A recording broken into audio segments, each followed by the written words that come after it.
नमस्कार मित्रों, मैं आशुतोष कुमार मिश्र और आप देख रहे हैं मिहिर ज्योतिष कार्यालय का अपना यूट्यूब चैनल एस्ट्रो गुरु 1000, जहां पे आपको मिलता है ज्योतिष से संबंधित सभी जानकारियां सही और सटीक, वो भी बिल्कुल निःशुल्क। आज के इस वीडियो में हम पूरी कुंडली बनाना, वो भी सिर्फ एक वीडियो में हम बताएंगे। आप सभी अपने धैर्य की परीक्षा देंगे और इस वीडियो को पूरा देखेंगे, क्योंकि इस एक वीडियो को आप देख लेते हैं तो इसके बाद से आपको किसी भी वीडियो को देखने की जरूरत नहीं लगती। अगर इतना बताने के बाद भी कोई समस्या रह जाता है तो आप हमारे नंबरों पर संपर्क कर सकते हैं। 91 62 35 46 01 इन नंबरों पर आप संपर्क करके और जानकारी को हासिल कर सकते हैं। चलिए अब हम जानते हैं हमारा जो जन्म समय है 11 फरवरी 2017, जन्म समय है 6:54 AM का, जन्म स्थान गोरखपुर का है, देशांतर जो है 1 मिनट 36 सेकंड का है, यानी कि बनारस के समय में और यहाँ के समय में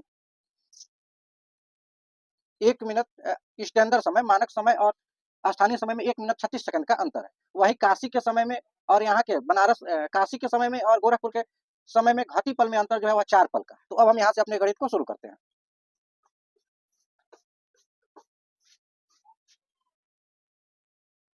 यह हमारा हो गया 6:54 जन्म समय। इसमें हम सबसे पहले बेलांतर को 12 मिनट को जोड़ेंगे, तो ये हमारा हो गया 6 इसमें फिर से हम जो देशांतर है उसको भी जोड़ देंगे, तो देशांतर भी जोड़ देते हैं। तो इस प्रकार से जो आता है 36, 67 और 6। जब इसको हम मानक समय में यानी कि इसको हम सही क्रम में लिखेंगे तो हो जाएगा 7 7 36। ये क्या हुआ हमारा स्थानीय जन्म समय।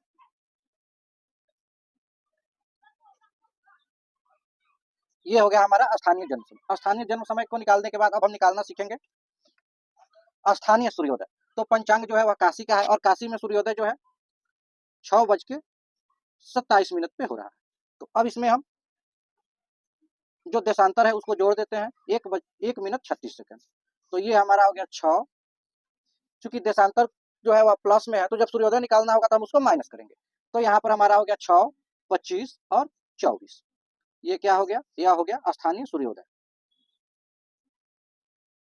सूर्योदय को निकालने के बाद से अब हम सूर्यास्त भी निकाल लेते हैं। सूर्यास्त निकालने के लिए क्या करते हैं, 12 घंटे में से सूर्योदय को घटा लेते हैं तो हमारा सूर्यास्त निकल जाता है।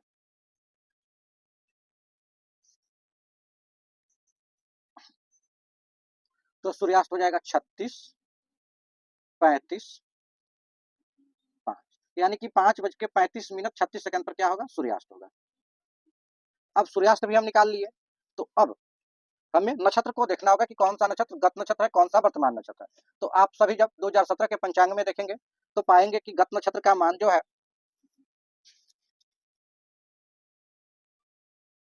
7 घटी और 14 पल है, लेकिन चूंकि यह बनारस का समय है तो हम इसमें देशांतर घटी पल के अंतर को जोड़ देंगे तो स्थानीय हमें गत नक्षत्र का मान निकल जाएगा। गत नक्षत्र जो है मुख्य नक्षत्र है जिसका मान है 7/14, और इसमें हम 4 मिनट यानी कि 0 घटी और 4 पल जो है देशांतर को जोड़ दिए तो ये हमारा हो गया 7/18। उसके बाद से वर्तमान नक्षत्र जो है, वर्तमान नक्षत्र का मान है 6 घटी और 4 पल। इसमें हमने 4 पल को जोड़ दिया तो यह हो गया 6 घटी और 8 पल। इसके आगे अब हम अपना गणित शुरू करते हैं। तो जन्म हुआ था, अब हम यहाँ से करने चले इष्टकाल का साधन। अब यहाँ पर क्या हुआ, अब इसमें से हम सूर्योदय यानी कि 6, 25, 24 को घटाएंगे, 6, 25 और 24। अब इसी को हमें करना होता है 2.5 गुना, तो घटाने पर आ गया यहाँ पे 42 और 12। इसको 2.5 गुना करने के कई सारे तरीके, आप 5 से गुणा करके आधा भी कर सकते हैं, या फिर इसी को 2 बार लिख लीजिए और इसको एक बार आधा कर दीजिए 21 और इसको आधा कर दीजिए 6, सबको जोड़ दीजिए तो यह हो गया।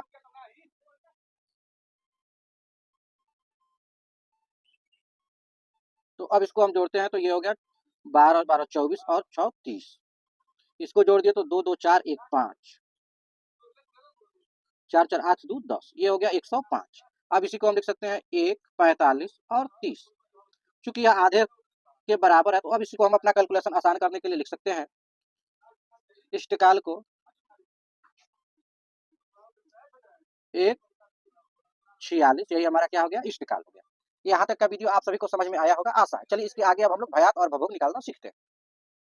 इष्टकाल निकालने के बाद हम निकालते हैं भयात। भयात निकालने का सबसे आसान तरीका क्या है कि 60 में से गत नक्षत्र का मान घटा दीजिए। गत नक्षत्र का मान था 7/18, इसको घटाने पर आएगा 52 और 42। ये होगा गत नक्षत्र का घटाया हुआ मान, और इसमें आप इष्टकाल को जोड़ दीजिए।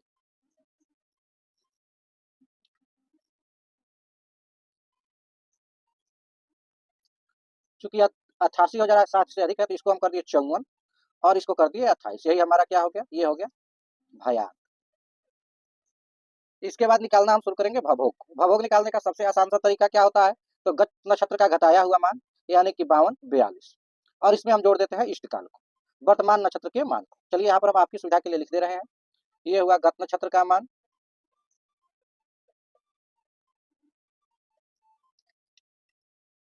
ये हमारा क्या है, इष्टकाल है,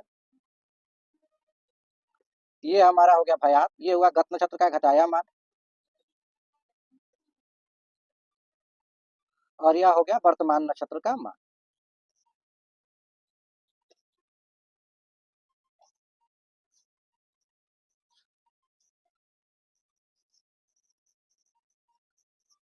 एक बार इसको और समझते हैं। साथ ही साथ में से गत नक्षत्र के मान को घटाएंगे, घटाने पर जितना आएगा उसमें इष्टकाल को जोड़ देंगे, यही हमारा हो जाएगा भयात। और गत नक्षत्र के घटाए हुए मान में वर्तमान नक्षत्र के मान को जोड़ देंगे, ये हमारा हो गया भभोग। यहाँ तक का गणित आप सभी को समझ में आया होगा। इसके आगे की प्रक्रिया हम फिर देखते हैं। अगर किसी भी प्रकार की समस्या रह गई हो तो आप हमारे नंबर 91 62 35 46 01 पर व्हाट्सएप पर मैसेज करके पूछ सकते हैं। व्हाट्सएप कॉल भी कर सकते हैं, नॉर्मल कॉल भी कर सकते हैं। नॉर्मल कॉल थोड़ा सा नेटवर्क इशू की वजह से कम लगता है। इसके बाद हम करना सीखेंगे चंद्र स्पष्ट। चंद्र स्पष्टी करने के लिए क्या करते हैं, पलात्मक भयात में 60 से गुणा कर देते हैं और पलात्मक भभोग से क्या करते हैं, भाग कर देते हैं। तो जो हमारा भयात आया था, भयात था 54 28, इसमें हम 60 से गुणा करेंगे तो यह पलात्मक बनेगा। तो इसको पलात्मक यहाँ पर देखिए हम बताते हैं, 54 में 60 से गुणा कर दीजिएगा और 28 को जोड़ दीजिएगा, जो आएगा यह पलात्मक भयात हो गया। फिर इसमें 60 से गुणा कर देंगे इस 60 से। फिर पलात्मक भभोग के लिए हमें क्या करना है, तो पलात्मक भभोग के लिए वही करेंगे, 58 में 60 से गुणा कर देंगे और जो आएगा गुणा करने पर उसमें 50 को जोड़ देंगे, तो ये हमारा हो जाएगा पलात्मक भभोग। अब जब हम इतना काम करेंगे तो ये हमारा आएगा गुणा करने पे 32 68 में आप 60 से गुणा कर लीजिए और यह जो आएगा 35 30 आ जाएगा। अगर गुणा करने में किसी भी प्रकार की कठिनाई हो तो आप पूछ लीजिएगा, हम आप सभी को बता देंगे, या चलिए यहाँ पर हम बता भी देते हैं ताकि आपको किसी भी प्रकार की कोई असुविधा न हो। 54 में 60 से गुणा कर लीजिए, 0 6 को 24 का 4 हासिल 2 6 25 30 2 32 और इसमें 28 को जोड़ दीजिए, तो यह आ गया 3268। वैसे ही हम इसको भी पलात्मक बनाएंगे, यानी कि 58 में 60 से गुणा कर देंगे, ये आएगा 34 80, इसमें फिर से आप 50 को जोड़ दीजिए, तो यह हमारा हो जाएगा पलात्मक भभोग, यह आएगा 35 30। तो अभी तक हम सभी ने देखा था कि ये हमारा था पलात्मक भयात और ये है हमारा पलात्मक भभोग। अब इसमें 60 से गुणा कर देंगे, तो 60 से गुणा करने पर आएगा 19 60 और 80, इसमें हम भाग कर देंगे 3530 से। अब भाग की प्रक्रिया को हम यहाँ पर समझते हैं।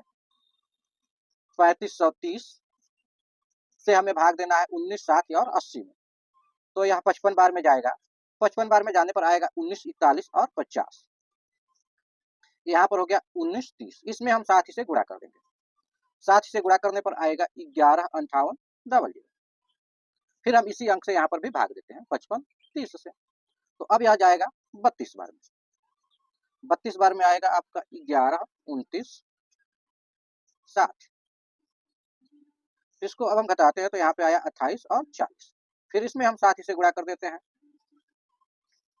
तो 60 से गुणा करने पर आएगा 170400। अब फिर इसमें हम 35 30 से भाग देते हैं, क्योंकि भाग देने की प्रक्रिया को भी हम बताएंगे तो बहुत लंबा भाग वीडियो हो जाएगा, तो आप सभी भाग अपने मन से दे लीजिएगा। अगर कोई समस्या आता है तो हमारे पास फिर से कॉल करिएगा। अब यह जाएगा आपका 48 बार में, 1 6 9 4 4 और 0। अब चूंकि यहाँ पर 3 बार हम भाग दे लिए तो यह बहुत हो गया, इसको अब हम छोड़ देते हैं। यहाँ तक की हमारी प्रक्रिया कंप्लीट होती है। इसके बाद हम देखेंगे क्या करता है। अब हमारा अगला जो तरीका होता है इसको हम करते हैं, यहाँ पे बनाते हैं 7 गुण्य गत नक्षत्र का संख्या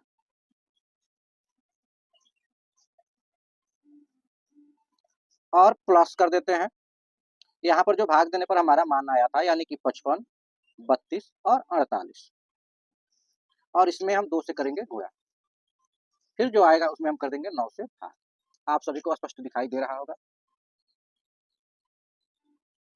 चलिए लाइट को बंद कर देते हैं। अब जब हम करते हैं तो हमारा जो गत नक्षत्र संख्या था वह था 8 और हमें जोड़ना है 55 32 और 48 को, इसमें करना है हमें 2 से गुणा और फिर करना है 9 से भाग।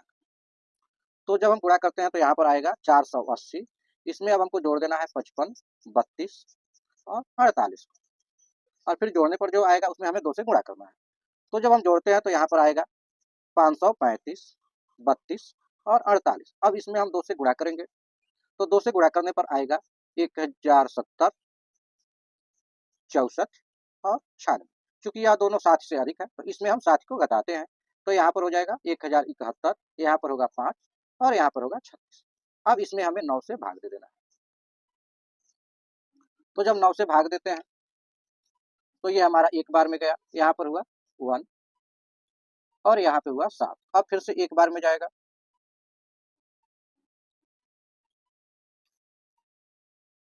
तो 9, यहाँ पर हुआ 8 और 1, 9 बार में गया, 9 9 81। ये हमारा यहाँ पे कट गया। अब चूंकि यहाँ सिर्फ 5 बच गया, अब भाग जाएगा नहीं या बहुत कम हो गया तो यहाँ पर 0 बढ़ाएंगे, इसमें 60 से गुणा करेंगे।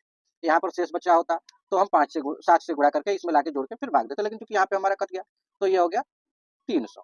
अब इस 300 को यहाँ पर लाकर जोड़ देंगे तो यहाँ पे हो गया 336। अब इस 336 में हम भाग देंगे तो यह भाग हमारा जाएगा आपका 37 बार। 3 बार में गया 9 3 27, यहाँ पे हुआ 6, यहाँ पे हुआ 6, फिर 7 में गया 9 7 63, यहाँ पे बच गया 3, यह बहुत कम है, इसको छोड़ देते हैं, इससे हमें कोई मतलब नहीं। यहाँ पर हम इसके आगे की प्रक्रिया को देख लेते हैं तो हमारा हो गया 1903 7। अब इसमें हम 30 से भाग दे देंगे तो 30 से भाग दिए 119 में, 3 बार में गया 30 90, यहाँ पर हुआ 9 और 2, यानी कि 3 29 0 37। ये हमारा क्या हो गया, चंद्र अस्पष्ट। हमें आशा है कि यहाँ तक का वीडियो आप सभी को समझ में आया होगा। फिर इसके आगे की वीडियो हम चलते हैं, गणित करते हैं। अब चंद्रमा को स्पष्ट करने के बाद हम चंद्रमा की गति को निकालते हैं। गति निकालने का सबसे सरल सा सूत्र यही है कि 48,000 में पलात्मक भवभोग से भाग दे देते। तो पलात्मक भवभोग हमारा आया था 3530, यानी कि 3530। अब जब हम इसमें भाग देते हैं तो भाग देने की प्रक्रिया हम यहाँ पर शुरू करते हैं।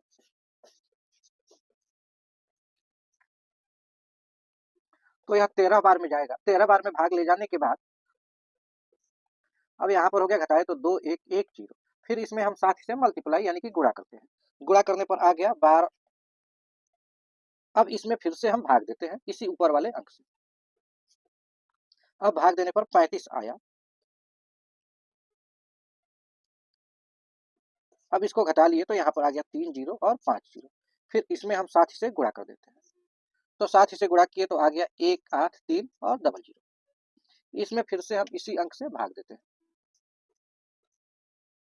तो अब यह 51 बार में जाता है। अब यहीं पे हम रुकेंगे क्योंकि 51 बार में जाएगा, कितना आएगा उसको लिखने की अभी यहाँ पे हमें जरूरत नहीं है।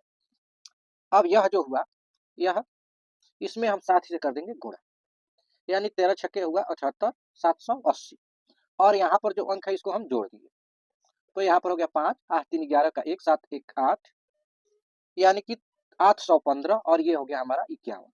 यही हमारा हो गया चंद्रमा की गति।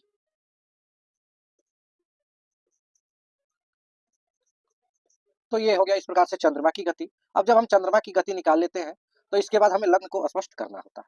तो अब लग्न स्पष्ट करना भी हम लोग सीख लेते हैं। यहाँ तक सभी को समझ में आ गया होगा। इसके बाद का अगला जो होता है, यानी कि हम चंद्र स्पष्ट कर लिए, चंद्रमा की गति निकाल लिए, तो हमें अन्य ग्रहों को स्पष्ट करना होता है। अब हम यहाँ पे अन्य ग्रहों को स्पष्ट नहीं करेंगे क्योंकि जो हमारा जन्म स्थान है वह पंचांग के जन्म स्थान का है और जो जन्म है वह सूर्योदय के समय का है, तो लगभग वही हमारा ग्रह स्पष्टि रहने वाला है, इसलिए हम ग्रह स्पष्टि नहीं करेंगे। ऐसे आपको तरीका बता दे रहे हैं। सबसे पहले तो लग्न स्पष्ट करने के लिए होता है कि हम सूर्य के राशि अंश को लग्न सारणी में देख लेंगे। जैसे हमारा जो स्पष्ट सूर्य है 9 28 14 55 है। अब हम इसी को सूर्य के राशि को और अंश को लग्न सारणी में देखेंगे। आपको पंचांग में पीछे लग्न सारणी दिया रहता है, तो इस 9 राशि के नीचे और यहाँ पे ऊपर बगल में देख लेंगे। ये जब यहाँ आप देख लेते हैं उसके बाद से इष्टकाल को जोड़ दीजिएगा, जो आएगा वही आपका स्पष्ट लग्न होता है। और ग्रह को स्पष्ट करने के लिए पंचांग में दैनिक स्पष्ट ग्रह दिया रहता है। 2 दिनों के ग्रह स्पष्टि को घटा दीजिएगा तो आपका गति निकल जाएगा। इस पर हम एक वीडियो बना भी चुके हैं, आप लोग वहां पर जाकर देख सकते हैं। अब सीधे हम दशा और अंतरदशा निकालना शुरू करते हैं। तो दशा निकालने का सबसे आसान तरीका क्या है? फलात्मक भयात गुण्य दशा वर्ष, और बता में होता है फलात्मक भभोग। तो आप सभी को पता होगा कि हम फलात्मक भयात निकाले थे पिछली बार, तो हमारा आया था 3268। और जो यह जन्म है, यह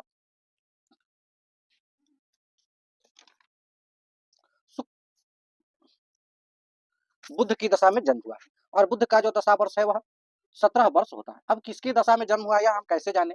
तो इसके लिए आप पंचांग में देख लेंगे अपने जन्म नक्षत्र के अनुसार। हम आपको पंचांग की सहायता से दिखा भी दे रहे हैं। जैसे ये रहा हमारा पंचांग, तो आप जब पंचांग को देखिएगा तो यहाँ पर पीछे दिया रहता है, ये देखिए, यहाँ पर आप सभी देख पा रहे होंगे। जैसे हमारा वर्तमान जो नक्षत्र था,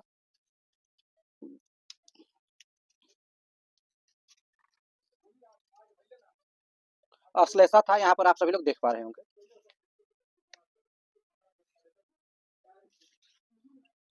ये रहा अश्लेषा नक्षत्र का जन्म था। अश्लेषा में बुध की दशा वर्ष यहाँ पे 17 वर्ष आपको दिख रहा होगा। अब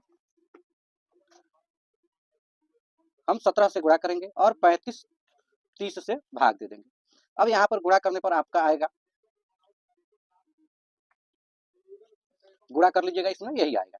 अब इसमें हम इस अंक से भाग दे देते हैं, 3530 भाग देंगे, 5 बार में जाएगा,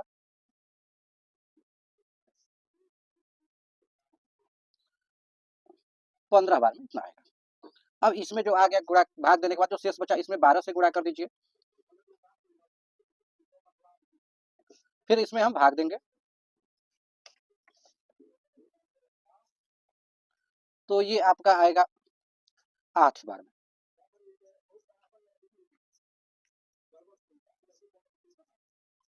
अब इतना जो शेष बचा, इसमें हम फिर 30 से गुणा कर देंगे, फिर इससे भाग देंगे, तो भाग देने पर यह जाएगा 25 बार में। तो ये हमारा जो हुआ, यह हो गया आपका भुक्त वर्ष, यानी कि 15 वर्ष 8 महीना और 25 दिन, यह क्या हो गया? भुक्त वर्ष, यानी कि इतना वर्ष बीत चुका है। अब हमको निकालना होता है भोग्य वर्ष। तो दशा वर्ष, यानी कि 17 में से हम घटा देंगे, घटाएंगे, यहाँ पर 30 होगा, 30 में से 25 गया तो 5, यहाँ पे हासिल थे तो 12 हुआ था, तो एक इसको दे दी 11, 11 में से 8 गया 3, और यहाँ पे बचा 16, 16 में से 15 गया तो 1, यानी कि यह क्या हो गया? भोग्य वर्ष। अब जन्म समय में हम इसको जोड़ते जाएंगे तो ये हमारा दशा वर्ष निकल जाएगा। जैसे 2017, 2 और 11 को हमारा जन्म समय था। अब इसमें भोग्य वर्ष निकालिए 1, 3 और 5, तो 16, 5, 2018, यह क्या हो गया? यह हो गया बुध का दशा, यानी कि 16/5/2018 तक बुध की दशा चला। उसके बाद केतु की दशा वर्ष जो होता है, यही आपको ये सब पंचांग में मिल जाएगा, जहाँ पे अभी हम दिखा रहे थे। इसको जोड़ दिए तो यह हो गया, यानी कि 16/5/2025 तक चला केतु की दशा। अब केतु के दशा के बाद से 20 वर्ष होता है सूर्य की दशा, इसको भी हम जोड़ देते हैं, तो यह हमारा हो गया 2045 तक बुध की दशा, 2045 तक हो गया शुक्र की दशा। यह आप सभी पंचांग में देखते जाइएगा कि किसका दशा कितना है, आपको नहीं पता होगा। उसके बाद से शुक्र के बाद से आता है सूर्य की दशा, और सूर्य की दशा जो है वह 6 वर्ष की होती है।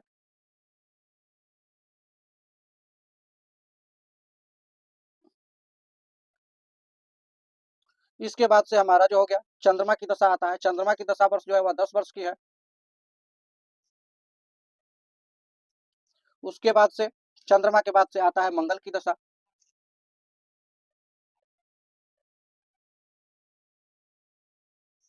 ये हमारा था सूर्य की दशा, सूर्य शुक्र की, शुक्र के बाद हो गया सूर्य का, सूर्य के बाद से हो गया ये चंद्रमा का, चंद्रमा के बाद से हो गया यह मंगल का।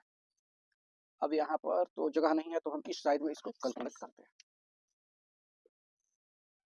ये हमारा था 6, 8, 5, 16, यहाँ तक हमारा मंगल की दशा हुआ था। मंगल की दशा के बाद से 18 वर्ष जो होता है राहु की दशा होता है, तो इसको भी जोड़ लिए, तो 8, 16 का 6, 6, 1, 7, 1, 8, 0, 2, ये हमारा हो गया मंगल के बाद से राहु की दशा। अब राहु की दशा के बाद से फिर से हम इसमें गुरु की दशा वर्ष, यानी कि 16 वर्ष इनका होता है, इसको जोड़ दिए,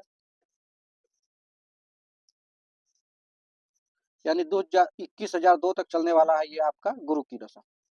और गुरु के बाद से होता है शनि की दशा। यानी कि ये आपका हो गया शनि की दशा। अब इसकी जांच करने का तरीका यह होता है कि पूरा दशा जो है 120 वर्ष होता है। 120 वर्ष को जन्म तिथि में जोड़ दीजिए।